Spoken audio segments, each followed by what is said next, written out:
وہ موسم گرما کا ایک ایسا دن تھا کہ معمول کے مطابق نک ویلوٹ کو گلوریا کے ساتھ اپنی موٹر بوٹ پر کھلے سمندر میں سیر و تفریح میں مشغول ہونا چاہیے تھا، لیکن اتفاق سے وہ اکیلا تھا، اور شاید اسی لیے جب اس نے ایک حسین لڑکی کو جو بالکل جل پری معلوم ہو رہی تھی موٹر بوٹ کے بالکل قریب سطح سمندر پر ابھرتے دیکھا تو اسے شدید حیرت ہوئی۔ وہ اس وقت کنارے سے تقریباً 100 گز کے فاصلے پر تھے۔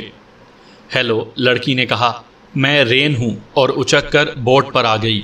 خوش آمدید، نک نے اس کے بکنی سوٹ کو پسندیدہ نظروں سے دیکھتے ہوئے جواب دیا۔ مجھے بالکل معلوم نہیں تھا کہ جل پریاں کنارے سے اتنے قریب بھی پائی جاتی ہیں۔ میرا نام رین بروسٹر ہے، لڑکی مسکرائی، اور میں غلطی نہیں کرتی تو تم مشہور چور نک ویلوٹ ہو۔ ایسی دلچسپ ملاقاتوں کے لیے میرے پاس کچھ دوسرے اچھے نام بھی ہیں، نک نے جواب دیا۔ مگر رین سے کیا مطلب ہوا؟ کیا یہ رینڈی کا مخفف تو نہیں ہے؟ یہ کسی نام کا مخفف نہیں ہے، رین بولی۔ اسکینڈینیویا میں رین سمندر کی دیوی کو کہا جاتا ہے، وہ دیوی جس کا عطاب جہازوں اور ملاحوں کو سمندر میں غرق کر دیتا ہے۔ میرے ڈیڈی کو سمندر سے نفرت ہے، اس لیے انہوں نے میرا نام رین رکھ دیا۔ تب تو پھر تم فوراً میری بوٹ سے اتر جاؤ، نک نے منہ بنایا۔ میں عین عالم شباب میں کسی سمندری دیوی کا قہر و غضب کا نشانہ بننا نہیں چاہتا۔ تعجب ہے، میرا تو خیال تھا کہ تمہاری عمر بہت مناسب ہے۔ نک نے ایک سگریٹ سلگایا۔ لڑکی کی باتیں مزیدار تھیں، مگر ظاہر ہے کہ وہ اس کی بوٹ پر محض باتیں کرنے نہیں آئی تھی۔ تم مجھ سے کیا چیز چوری کروانا چاہتی ہو؟ اس نے پوچھا۔ تمہیں فیس تو معلوم ہی ہوگی، کم سے کم $20,000۔ جو چیز میرے ذہن میں ہے ممکن ہے وہ تمہارے معمولات سے ہٹی ہوئی ہو۔ اس کا فیصلہ تمہارے بتائے بغیر کیسے ہو سکتا ہے؟ نک نے کہا۔ ویسے نک کے معمولات سے کوئی شے باہر نہیں تھی سوائے قیمتی اشیاء کے، مثلاً نقد رقم یا ہیرے جواہرات۔ وہ صرف غیر معمولی چیزیں چراتا ہے، ایسی چیزیں بظاہر جن کی کوئی قیمت نہ ہو۔ رین جس انداز سے لانگ آئی لینڈ کے سمندر میں اسے ملنے آئی تھی، اس سے تو یہ بات یقینی تھی کہ وہ کوئی بہت ہی انوکھی چیز چوری کروانا چاہتی ہے۔ تم فل رمسٹن کو جانتے ہو؟ رین نے سوال کیا۔ اسے کون نہیں جانتا، نک نے جواب دیا۔ فل رمسٹن وہ شخص تھا جس سے اخباری برادری کے لوگ بہت خوش تھے، کیونکہ وہ ہمیشہ کوئی نہ کوئی ایسی بات کرتا یا کہتا تھا جس سے اخباروں کا پیٹ بھرتا رہے۔ گزشتہ 2 سال میں وہ امریکہ کی 6 مختلف ریاستوں کے دارالحکومتوں میں 6 کلب کھول چکا تھا۔ مزید 1 درجن دارالحکومتوں میں یہ کلب کھولنے کے انتظامات جاری تھے۔ ہر جگہ کلب کا ایک ہی نام تھا، کیپٹل کلب۔ ان کلبوں کی خصوصیت یہ تھی کہ وہاں حسین ترین عورتیں ویٹرس کی حیثیت سے کام کیا کرتی تھیں، جنہیں لائن ٹیمرز یا شیر سدھانے والیوں کے نام سے یاد کیا جاتا تھا۔ میں چاہتی ہوں کہ تم اس سے، یا صحیح معنوں میں اس کے ایک کلب سے، ایک چیز چرا لاؤ۔ بہت خوب، نک نے دلچسپی سے کہا، ذرا کچھ تفصیل سے بتاؤ۔ رین وہیں پڑی ہوئی ایک تولیے سے اپنے بال خشک کرنے کے بعد اب اپنا بدن پہنچ رہی تھی، گویا یہ ظاہر تھا کہ اب وہ دوبارہ سمندر میں جانے کا ارادہ نہیں رکھتی، یا کم سے کم مستقبل قریب میں تو نہیں رکھتی۔ رمسٹن کے ہر کلب میں ہر میز پر ایک پلاسٹر کا شیر لگا ہوا ہے، وہ انہیں ہنستے ہوئے شیر کہتا ہے۔ ان کا سائز تقریباً 1 فٹ ہے، سر اوپر اٹھا ہوا ہے اور منہ پوری طرح کھلا ہوا ہے۔ مجھ سے پوچھو تو وہ ہنستے ہوئے کے بجائے دھاڑتے ہوئے بھوکے شیر معلوم ہوتے ہیں، مگر بہرحال یہ ایک غیر متعلق بات ہے۔ میزوں پر شیر لگانے کی کیا مصلحت ہے؟ نک نے پوچھا۔ کلب کی بنیادی خصوصیات میں ہم آہنگی پیدا کرنا، رین نے بتایا۔ مثلاً کلب کے ممبروں کو دستوری شیر کہا جاتا ہے، وہاں کی ویٹرس شیر سدھانے والی کہلاتی ہیں۔ یوں تو ہر وہ شخص جو کلب کے واجبات ادا کرنے کا اہل ہو ممبر بن سکتا ہے، لیکن ریاستوں کے دارالحکومتوں میں واقع ہونے کی وجہ سے وہ ہر ریاست کی دستور ساز اسمبلی اور انتظامیہ کے ممبروں میں زیادہ مقبول ہیں، خاص طور سے اس وقت جب کہ اسمبلی کا اجلاس بھی ہو رہا ہو۔ کیا میں ان شیر سدھانے والیوں میں سے کسی کو چرا سکتا ہوں؟ وہ تم جانو، مجھے تو ان پلاسٹر کے شیروں میں سے ایک کی ضرورت ہے۔ کوئی سا بھی ایک؟ ہاں، رین نے کچھ ہچکچاتے ہوئے جواب دیا۔ کم سے کم پہلے کوئی سا بھی ایک، بعد میں ہو سکتا ہے کہ میں تم سے دوسرا شیر لانے کے لیے بھی کہوں۔ تم خود کسی شام کو وہاں لمبا سا کوٹ پہن کر کیوں نہیں چلی جاتی؟ نک بولا۔ 1 فٹ کے شیر کا چھپانا کیا مشکل ہے، لڑکیاں ایسی حرکتیں کرتی ہی رہتی ہیں، اس طرح تم $20,000 ادا کرنے سے بھی بچ جاؤ گی۔ اول تو یہ ایسی آسان بات نہیں، رین نے نفی میں سر ہلاتے ہوئے کہا۔ وہ شیر نٹ بولٹ کے ذریعے میزوں میں کس دیے گئے ہیں۔ دوسرے، میں یہ بھی چاہتی ہوں کہ شیر کی گمشدگی چوری کی واردات معلوم ہو، اٹھائی گیری کی نہیں۔ یہ کیوں؟ مجھے بتایا گیا تھا کہ تم سوالات نہیں پوچھتے ہو۔ چلو نہیں پوچھتا، نک نے کندھے اچکائے۔ یہ کلب کن کن شہروں میں ہے؟ رسٹن کا پروگرام تو جملہ 50 شہروں میں کلب کھولنے کا ہے، ساتھ ہی واشنگٹن میں بھی، مگر ابھی تک جن 6 دارالحکومتوں میں یہ کلب کھلے ہیں ان کے نام ہارٹ فورڈ، بوسٹن، ٹرنٹن، ہیرسبرگ، ڈینور اور سیکرومنٹو ہیں۔ تمہیں رمسٹن سے کیا دلچسپی ہے؟ یاد ہے تم نے ابھی کہا تھا کہ کوئی سوال نہیں پوچھوں گا۔ رین مسکرائی۔ بس مجھے وہ پلاسٹر کا شیر لا دو، تمہیں مقررہ رقم ادا کر دی جائے گی۔ اس نے ساحل کی طرف دیکھا۔ تم واپس نہیں جا رہے ہو؟ ارادہ تو تھا، لیکن اب تم آ گئی ہو تو سوچ رہا ہوں کہ کچھ دیر اور ٹھہر جاؤں۔ مجھے افسوس ہے مگر میں نہیں رک سکتی۔ رین نے سر ہلایا۔ نک کو مجبوراً موٹر بوٹ کا رخ کنارے کی طرف موڑنا پڑا۔ اگلا دن نک نے پبلک لائبریری میں گزارا۔ وہ فل رمسٹن اور کیپٹل کلب کے بارے میں جتنی بھی معلومات ہو سکتی تھیں حاصل کرنا چاہتا تھا۔ اخبارات رمسٹن کے بارے میں مختلف خبروں سے بھرے ہوئے تھے۔ وہ ایک ایسا شخص تھا جس کے بارے میں لوگ بہت باتیں کرتے تھے۔ اس کے ماضی کا کوئی اچھا یا برا واقعہ ایسا نہیں تھا جو پریس میں نہ آ گیا ہو۔ سستے قسم کے سنسنی خیز خبریں شائع کرنے والے اخبارات اور رسالوں کے ناظرین ان تمام تفصیلات سے واقف تھے جو رمسٹن کی مختلف داشتاؤں اور اس کے درمیان گزری تھیں۔ وہ اس بیوی اور بچے کے بارے میں بھی جانتے تھے جنہیں وہ اپنی نوجوانی کے دنوں میں چھوڑ کر بھاگ گیا تھا۔ اتنا ہی نہیں، وہ کالج کے اس دور سے بھی واقف تھے جب ایک مختصر مدت کے لیے رمسٹن ہم جنس پرستی میں مبتلا رہا تھا، لیکن ان تمام باتوں کے باوجود فل رمسٹن بڑا صاف دل، صاف گو اور دوست نواز آدمی سمجھا جاتا تھا، اور تقریباً سبھی لوگ اسے پسند کرتے تھے، شاید اس لیے کہ اس کے حلقہ احباب میں زیادہ تر سیاسی طبقے کے لوگ شامل تھے، جہاں ان باتوں کو ایک معنی خیز مسکراہٹ کے ساتھ نظر انداز کر دیا جاتا ہے۔ بہرحال بات کچھ بھی ہو، عوام میں رمسٹن بھی مقبول تھا اور اس کے تمام کلب بھی۔ سب سے پہلا کلب اس نے اپنے آبائی شہر دارالحکومت ہارٹ فورڈ میں کھولا تھا۔ اس کے بعد جلد ہی دوسرا کلب بوسٹن میں بھی کھل گیا۔ شروع میں وہ اپنے کلب کا نام لائن کلب رکھنا چاہتا تھا، مگر جب لائن کلب والوں نے اس پر مقدمہ چلانے کی دھمکی دی تو اس نے خاموشی سے اپنے کلبوں کا نام کیپٹل کلب رکھ دیا۔ ہفتے کی شام کو ٹرینٹن کے کیپٹل کلب میں قدم رکھنے سے پہلے نک کو کبھی ان کلبوں میں جانے کا اتفاق نہیں ہوا تھا۔ اندر قدم رکھتے ہی اسے وہاں کا پرہجوم دھواں دھار ماحول دیکھ کر تعجب ہوا۔ اس کا خیال تھا کہ اسمبلی کے ممبر یا سیاستدان ایسے ہنگامہ خیز ماحول کو پسند نہیں کرتے، مگر ظاہر تھا کہ اس کا اندازہ درست نہیں تھا۔ ان دنوں نہ سینٹ کا اجلاس ہو رہا تھا نہ اسمبلی کا، مگر اس کے باوجود لوگ بہت بڑی تعداد میں موجود تھے۔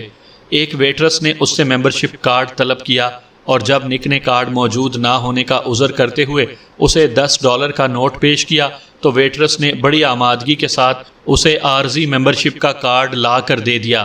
نک نے بار کاؤنٹر پر اسکاچ پیتے ہوئے ہر میز پر لگے ہوئے شیر کا جائزہ لیا اور پھر ایک خالی میز پر جا کر اسے چھو کر بھی دیکھا۔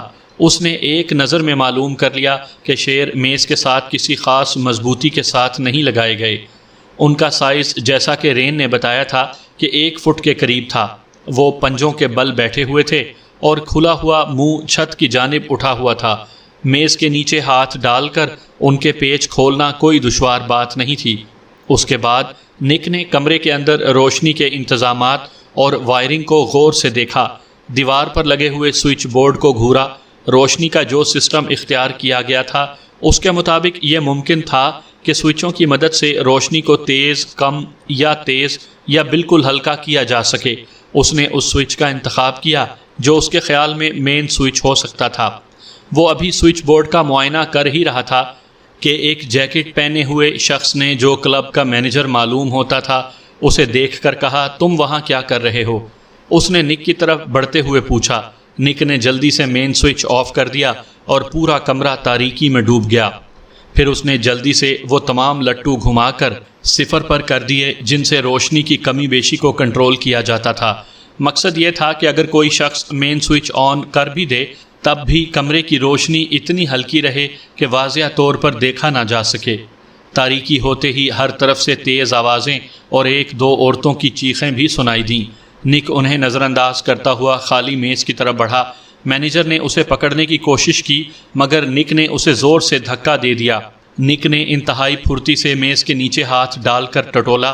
پیچ ہاتھ میں آتے ہی اس کی ڈبری کھول دی اور چند لمحوں کے اندر پلاسٹر کا شیر اس کے ہاتھ میں تھا۔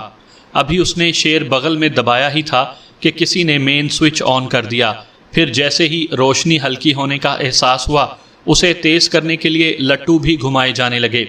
نک تیزی سے عقبی دروازے کی طرف چلا گیا۔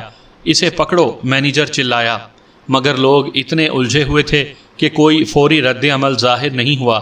نک بڑے آرام سے پچھلے دروازے سے نکل کر سڑک پر آ گیا جہاں ایک بلاک کے فاصلے پر اس کی کار کھڑی ہوئی تھی۔ رین بروسٹر کو شیر حوالے کرنے سے پہلے نک اسے ایک ڈاکٹر کے پاس لے گیا اور اس کا ایکس رے فوٹو اتروایا۔ اسے آپ اس کا تجسس کہہ لیں یا محض احتیاط جو اس پیشے میں برسوں کے تجربے کے بعد اس میں پیدا ہو چکی تھی۔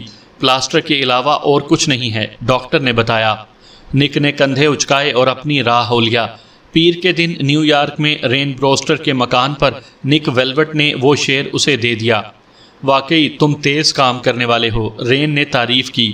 یہ تو کچھ بھی نہیں ہے، میں اس سے زیادہ مشکل اور خطرناک حالات میں اپنا کام انجام دے چکا ہوں، نک نے جواب دیا۔ تم نے رقم کا انتظام تو کر لیا ہوگا، پہلے مجھے اسے دیکھنے تو دو، وہ ہچکچاتے ہوئے بولی۔ 1 گھنٹے بعد فون پر بات کرنا۔ نک نے آمادگی سے سر ہلایا اور رخصت ہو گیا، مگر جب 1 گھنٹے بعد اس نے رین کو فون کیا تو وہ کافی پریشان محسوس ہو رہی تھی۔ خبر اچھی نہیں ہے، اس نے جواب دیا، مجھے دوسرے شیر کی ضرورت پڑے گی۔ یہ بات ہمارے معاہدے میں شامل نہیں تھی، میں نے پہلے ہی کہا تھا کہ ممکن ہے دوسرا شیر بھی لانا پڑے۔ رین نے کہا، میں کچھ زیادہ رقم دے دوں گی، دوسرا شیر لانا بہت مشکل ہوگا۔ میں جانتی ہوں، رین نے جواب دیا، بہتر ہوگا کہ ہارٹ فورڈ کے کلب میں قسمت آزمائی کرو، وہ ان سب میں اہم ہے۔ تمام دن بارش ہوتی رہی تھی اور کیپٹل کلب کے تمام ممبران اپنے اپنے طور پر اس بارش کی شکایت کر رہے تھے اور شراب پی رہے تھے۔ ان کے ساتھ نک بھی گلاس پر گلاس خالی کیے جا رہا تھا۔ اس مرتبہ اس کے عارضی ممبرشپ کارڈ پر کلب کی ویٹرس کو کچھ زیادہ اعتراض معلوم ہو رہا تھا، مگر اس کے نوٹوں سے بھرے ہوئے بٹوے نے بات زیادہ بڑھنے نہ دی۔ 2-3 گلاس خالی کرنے کے بعد نک اپنی میز سے اٹھ گیا اور ٹہلتا ہوا دوسری منزل پر جا نکلا۔ یہاں پرائیویٹ کیبن بنے ہوئے تھے جو صرف ہفتے کے آخری ایام میں گاہکوں کی توجہ کا مرکز بنتے تھے۔ ہر کیبن میں ایک میز تھی جس پر ایک شیر بھی موجود تھا۔ ابھی نک کی انگلیاں شیر کو چھونے ہی پائی تھیں کہ پیچھے سے ایک آواز آئی، ہمیں افسوس ہے جناب، مگر آج شام صرف نچلی منزل کی میزیں استعمال کی جا رہی ہیں۔ نک نے جلدی سے گھوم کر دیکھا تو وہی ویٹرس کھڑی اسے گھور رہی تھی جس نے اسے عارضی ممبرشپ کارڈ دیا تھا۔ وہ جلدی سے مسکراتے ہوئے سیدھا ہو گیا۔ او، مجھے معلوم تھا، اس نے جواب دیا، میں آج پہلی مرتبہ یہاں آیا ہوں۔ مجبوراً اسے نیچے آنا پڑا۔ اب وہ کوئی ترکیب سوچ رہا تھا۔ پہلی چوری آسان تھی لیکن وہی لائٹ والی ترکیب یہاں نہیں چل سکتی تھی۔ ایک وجہ یہ بھی تھی کہ مینیجر مستقل طور پر سوئچ بورڈ کے آس پاس گھوم رہا تھا۔ چنانچہ نک نے سگریٹ سلگا لیا، ایک اور گلاس کا آرڈر دیا اور اطمینان سے کچھ دیر انتظار کرنے کے لیے بیٹھ گیا۔ 10 منٹ کے بعد وہ اٹھا، راہداری میں پہنچا اور اس مرتبہ مردانہ باتھ روم میں جا نکلا۔ وہاں ایک ردی کی ٹوکری رکھی ہوئی تھی۔ کاغذی تولیے سے ہاتھ خشک کرنے کے بعد استعمال شدہ تولیہ ٹوکری میں پھینک دی جاتی تھی۔ کچھ پہلے سے پڑی تھی، کچھ نک نے توڑ مروڑ کر اور ڈال دی۔ جب اتنی مقدار ہو گئی جو کچھ دیر تک سلگ کر دھواں دے سکیں تو اس نے ماچس کی 2-3 تیلیاں سلگائیں اور ان میں آگ لگا دی۔ ٹوکری سے کسی بڑی آگ لگنے کا خطرہ نہیں تھا، مگر ان سے اتنا دھواں پیدا ہو سکتا تھا جو چند لمحوں کے لیے لوگوں کو گھبرا دے۔ وہ باتھ روم سے نکل کر راہداری میں چند قدم ہی چلا تھا کہ اس نے کسی کی چیخ کی آگ آگ کا شور بلند کرتے سنا۔ نک نے جلدی سے روشنی ہلکی کرنے کا لٹو گھمایا اور ایک قریبی میز پر جھک کر ڈبری کھولنے لگا۔ سیدھے کھڑے ہو جاؤ مسٹر، کسی نے کہا۔ نک نے دل ہی دل میں مداخلت کنندہ کو ایک عجیب و غریب گالی دی اور پلٹ کر دیکھا تو اپنے آپ کو 1.38 ریوالور کی زد میں پایا جو ایک داڑھی والے کے ہاتھ میں دبا ہوا تھا۔ میں ذرا اس شیر کو دیکھ رہا تھا، بہت صنائی کے ساتھ بنایا گیا ہے۔ اس نے مسکرانے کی کوشش کی۔ ضرور دیکھنا مسٹر، مگر پہلے مسٹر رمسٹن سے ملاقات کر لو، وہ تم سے کچھ باتیں کرنا چاہتے ہیں۔ وہ اسے سب سے اوپری منزل کے ایک آفس میں لے گیا جہاں اسے تقریباً 1 گھنٹہ انتظار کرنا پڑا۔ اس کے بعد داڑھی والا پھر نمودار ہوا اور خوشخبری سنائی کہ مسٹر رمسٹن اس سے ملاقات کرنے کے لیے فارغ ہو چکے ہیں۔ نک کو ایک بار پھر اس کی رہنمائی میں چلنا پڑا۔ اس تاخیر سے ایک بات بہرحال واضح تھی، کلب والے اس معاملے کو پولیس کے سپرد کرنا نہیں چاہتے، کیونکہ اگر ایسا ہوتا تو 1 گھنٹہ بہت ہوتا ہے۔ اب تک اسے پولیس اسٹیشن پہنچ جانا چاہیے تھا۔ کئی کمرے طے کرنے کے بعد اسے ایک دفتر میں لے جایا گیا جہاں ایک لمبے قد کا خوبصورت سا آدمی ایک بڑی سی میز کے پیچھے بیٹھا تھا۔ نک رمسٹن کو اتنے فوٹو دیکھ چکا تھا کہ پہلی ہی نظر میں اسے پہچان گیا۔ کیا بات ہے؟ اس نے نک کی طرف دیکھتے ہوئے پوچھا۔ کچھ نہیں، تمہارے آدمی کو غلط فہمی ہوئی ہے، نک نے جواب دیا۔ تم نک ویلوٹ ہو؟ رمسٹن نے سوال کیا۔ معلوم ہوتا ہے میری شہرت یہاں بھی پہنچ چکی ہے۔ نک کے پاس اقرار کرنے کے سوا کوئی چارہ نہیں تھا۔ کچھ مخصوص حلقوں میں تم کافی مشہور ہو، رمسٹن نے بتایا۔ ٹرینٹن کے کلب کے واقعے کے بعد ہم لوگ چوکنے ہو گئے تھے۔ جس ویٹرس نے تمہیں اوپر دیکھا تھا اس نے فریزر کو اطلاع دی۔ اس نے داڑھی والے کی طرف اشارہ کیا۔ فریزر تمام عملی کارروائیوں کا انچارج ہے۔ داڑھی والے نے اثبات میں سر ہلایا مگر ریوالور کی نال نیچے نہیں کی۔ تمہاری خدمات کس نے حاصل کی ہیں؟ ویلوٹ، رمسٹن نے پوچھا۔ یہ میرا پیشہ ورانہ راز ہے، بیکار باتیں مت کرو۔ میں جانتا ہوں تم رین بروسٹر کے لیے کام کر رہے ہو۔ معلوم ہوتا ہے تم ہر سوال کا جواب جانتے ہو۔ اسے پڑھو۔ رمسٹن نے میز کی دراز سے ایک خط نکال کر اس کی طرف بڑھایا۔ خط ٹائپ کیا ہوا تھا مگر نک کو تقریباً یقین ہو گیا وہ رین ہی کا بھیجا ہوا ہے۔ لکھا تھا، مسٹر رمسٹن، میں اب تمہارے ذلیل راز سے واقف ہو چکی ہوں اور جلد ہی تمام دنیا کو بھی معلوم ہو جائے گا، بشرط یہ کہ تم مجھے $2,00,000 نہ ادا کر دو۔ خط پر رین کے دستخط تھے اور چند روز پہلے کی تاریخ پڑی تھی۔ وہ تمہیں بلیک میل کر رہی ہے؟ نک سچ مچ حیرت زدہ تھا، اور حیرت کی بات بھی تھی اس کے سامنے جو شخص بیٹھا تھا اس نے اپنی تمام زندگی، سابقہ اور موجودہ، گھر کے اندر کی اور باہر کی، سب کچھ کھول کر پبلک کے سامنے رکھ دی تھی، یہاں تک کہ وہ باتیں بھی جنہیں کوئی ظاہر کرنے کی ہمت نہیں کر سکتا تھا۔ پھر آخر ایسی کون سی بات باقی رہ گئی ہوگی جس کے انکشاف کی دھمکی دے کر کوئی اسے بلیک میل کر سکتا تھا؟ مجھے یاد آتا ہے کہ تم نے ایک مرتبہ کسی اخباری نمائندے کو انٹرویو دیتے ہوئے کہا تھا کہ تم ایک ایسے آدمی ہو جس کی زندگی میں کوئی راز نہیں، نک نے پھر کہا۔ سامعین کرام، آپ سن رہے ہیں نک ویلوٹ کی چوریوں کے سلسلے میں ایک اردو کہانی، ہنستے ہوئے شیروں کی چوری۔ یہ اس سلسلے کی پہلی قسط تھی۔ مجھے امید ہے آپ کو میری یہ کاوش پسند آئی ہوگی۔